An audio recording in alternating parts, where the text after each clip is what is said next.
ଆଚ୍ଛା, ଆଜି ଆମେ ଏକ ବହୁତ ମଜାଦାର ବିଷୟ ଉପରେ କଥା ହେବାକୁ ଯାଉଛେ। ଚତୁର୍ଥ ଶ୍ରେଣୀ ଭାଷା ମହକ ବହିର ସେହି ସୁନ୍ଦର କବିତାଟି ମନେ ଅଛି ତ? ହଁ, ଟିକି ଚଢ଼େଇ। ଆଜିର ଏହି ଉପସ୍ଥାପନାରେ ଆମେ ଏହି କବିତାର ସମ୍ପୂର୍ଣ୍ଣ ଆଲୋଚନା ଓ ଆବୃତ୍ତି କରିବା। ଦେଖିବାକୁ ଗଲେ ଏହା କେବଳ ଗୋଟିଏ କବିତା ନୁହେଁ, ବରଂ ଗୋଟେ ଛୋଟ ପକ୍ଷୀର ବଡ଼ ଦୁନିଆ ଆବିଷ୍କାର କରିବାର ଏକ ସୁନ୍ଦର ଯାତ୍ରା। ଟିକିଏ ଭାବନ୍ତୁ ତ, ଆମର ଏହି ଦୁନିଆଟା ପ୍ରକୃତରେ କେତେ ବଡ଼? ମାନେ ଆମେ ଯେତିକି ଦେଖୁଛୁ, ସଂସାର କ'ଣ ସତରେ କେବଳ ସେତିକି? ଏଇ ପ୍ରଶ୍ନର ଉତ୍ତର ନା ଆଜି ଆମେ ଗୋଟିଏ ଛୋଟ ପକ୍ଷୀଠାରୁ ପାଇବା। ଆସନ୍ତୁ ସେଇ ଟିକି ଚଢ଼େଇର ଆଖିରେ ତାର ସେଇ ରୋମାଞ୍ଚକର ଦୁନିଆକୁ ଦେଖିବା ଆଉ ବୁଝିବାକୁ ଚେଷ୍ଟା କରିବା। ତେବେ ସିଧା କବିତା ଭିତରକୁ ଯିବା। କବିତାର ପ୍ରଥମ ଭାଗରେ ଟିକେ ଛଡ଼େଇଟି ନିଜର ଅନୁଭୂତି କେମିତି କହୁଛି ଶୁଣନ୍ତୁ। ଗଛ ଡାଳଟିରେ ଘରଟି ମୋର ଅତି ଛୋଟ ଅଟେ ଅଣ୍ଡା ଆକାର। ମା ସହ ମୁହିଁ ଅତି ଖୁସିରେ ଖଞ୍ଜି ଭଡ଼ା ଦେଇ ଉଡ଼ୁକ ଧାରେ। ମା ଚାଲିଯାଏ ଆହାର ପାଇଁ, ବସାଟି ଭିତରେ ବୁଲୋଇ ମୁହିଁ। ବାହାର ଦୁନିଆ ଦେଖିତ ନାହିଁ, ବସାଟି ସଂସାର ମୋହରି ପାଇଁ। ବଡ଼ ହୋଇ ଯେବେ ବାହାର ଦେଖେ, ସବୁ ଜିମା ଭରା ମୋ ଚାରିପାର୍ଶ୍ୱ। ଭାବିଲି ବସାଟି ନିହାତି ଛୋଟ, ବାହାର ଦୁନିଆ କେଡ଼େ ବିରାଟ। ଦେଖିଲେ ତ, କେତେ ସୁନ୍ଦର ଭାବରେ ଏଠି ଗୋଟିଏ ସୀମିତ ପରିବେଶକୁ ବର୍ଣ୍ଣନା କରାଯାଇଛି। ଚଢ଼େଇଟି ପ୍ରଥମେ ସତରେ ଭାବୁଥିଲା ଯେ ତାର ସେହି ଅଣ୍ଡା ଆକାରର ଛୋଟିଆ ବସାଟି ହିଁ ତାର ପୂରା ଦୁନିଆ। କିନ୍ତୁ ପ୍ରକୃତ ମଜା ତ ଏବେ ଆସିବ, ଯେତେବେଳେ ସେହି ଚଢ଼େଇଟି ପ୍ରଥମ ଥର ବସାରୁ ବାହାରକୁ ବାହାରିଲା। ତାର ଚିନ୍ତାଧାରା ପୂରା ବଦଳିଗଲା। କବିତାଟି ଆଗକୁ ଏମିତି କହୁଛି, ପୁଣି ଦିନେ ମୁହିଁ ବସାରୁ ଆସି ଗଛରେ ବସି ମୁଁ ହୋଇଲି ଖୁସି।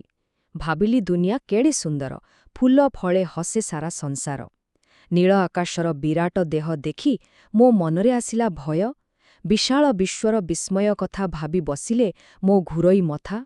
ସକାଳ ସୁରୁଜ କଅଁଳ ଖରା ମନରେ ଭରିଲା ଭାବ ନିଆରା।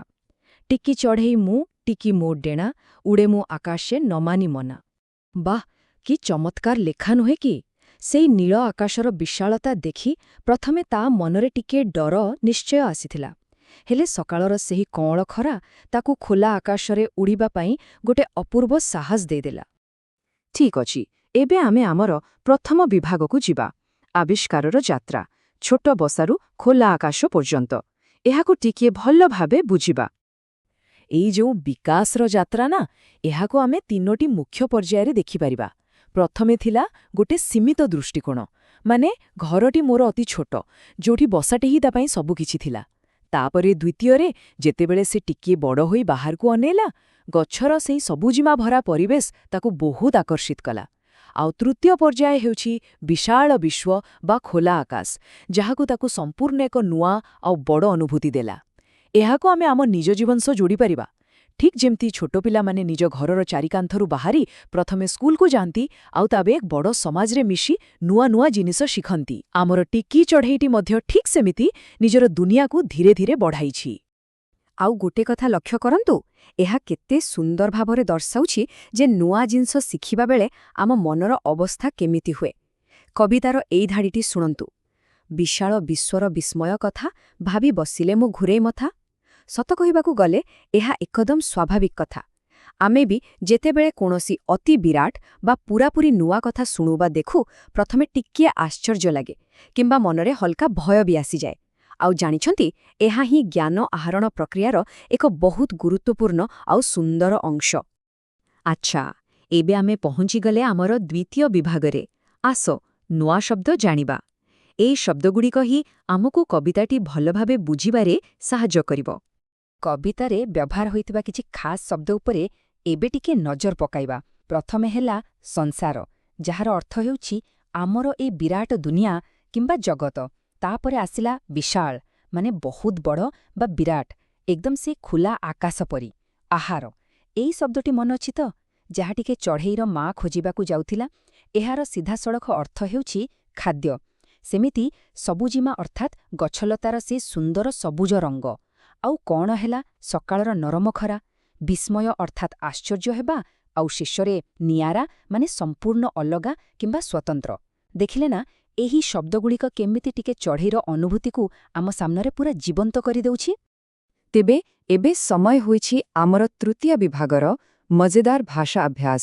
ଆସନ୍ତୁ କିଛି ନୂଆ ଜିନିଷ ଚେଷ୍ଟା କରିବା। ବହିରେ ଥିବା ଏଇ ସାଧାରଣ କିନ୍ତୁ ବହୁତ ଗୁରୁତ୍ୱପୂର୍ଣ୍ଣ ପ୍ରଶ୍ନଟି ଉପରେ ଟିକେ ଭାବନ୍ତୁ ତ। ସବୁ ଜୀବଜନ୍ତୁଙ୍କର ଘରେ ରହିବାର ଆବଶ୍ୟକତା ଅଛି କି ନାହିଁ?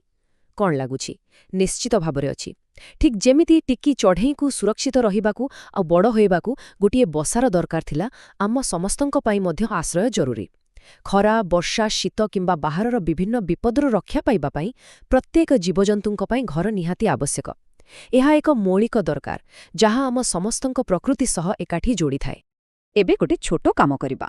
ସମାନ ଅର୍ଥ ବୁଝାଉଥିବା କାବ୍ୟିକ ଶବ୍ଦ ଆଉ ସାଧାରଣ ଶବ୍ଦଗୁଡ଼ିକୁ ମେଳ କରିବା। ଯେମିତିକି କବିତାରେ ବ୍ୟବହାର ହୋଇଥିବା ଶବ୍ଦ ବୃକ୍ଷର ଆମ ସାଧାରଣ ଅର୍ଥ ହେଉଛି ଗଛ। ସେହିପରି ମାତା ଅର୍ଥାତ୍ ଆମ ମା, ଧରାର ଅର୍ଥ ହେଲା ଆମର ଏ ସୁନ୍ଦର ପୃଥିବୀ। ବିହଙ୍ଗ କହିଲେ ଆମେ ସାଧାରଣତଃ ପକ୍ଷୀ ବା ଚଢ଼େଇକୁ ବୁଝୁ, ଆଉ ନୀଡ଼ର ଅର୍ଥ ହେଉଛି ଆମେ ଏତେ ସମୟ ଧରି ଆଲୋଚନା କରୁଥିବା ସେହି ବସା। ଭାବନ୍ତୁ ତ, ଆମ ଦୈନନ୍ଦିନ କଥାବାର୍ତ୍ତାର ଏହି ସାଧାରଣ ଶବ୍ଦଗୁଡ଼ିକ କବିତା ବା ସାହିତ୍ୟରେ କେତେ ସୁନ୍ଦର ଆଉ ଗଭୀର ରୂପ ନେଇଯାଆନ୍ତି। ଆଉ ଏହି ଅଭ୍ୟାସଟି ହେଉଛି ପିଲାମାନଙ୍କର ସବୁଠୁ ପ୍ରିୟ, ମାନେ ଅସଜଡ଼ ପଦକୁ ସଜାଡ଼ିବା। ଏଠି କବିତାର କିଛି ଧାଡ଼ିକୁ ଏପଟ ସେପଟ କରିଦିଆଯାଇଛି, ଆଉ ଆମକୁ ତାକୁ ଠିକ୍ କରିବାକୁ ପଡ଼ିବ। ବହିରେ ଥିବା ଭାବିଲି ସୁନ୍ଦର କେଡ଼େ ଦୁନିଆକୁ ଯଦି ଆମେ ସଠିକ୍ ଭାବରେ ସଜାଡ଼ିବା, ତାହେଲେ ତାହା ହେବ ଦୁନିଆ କେଡ଼େ ସୁନ୍ଦର ଭାବିଲି। ସେହିପରି ବସାରୁ ପୁଣି ଆସି ମୁହିଁ ଦିନେ ବଦଳିଯାଏ ହୋଇଯିବ ପୁଣି ଦିନେ ମୁହିଁ ବସାରୁ ଆସି।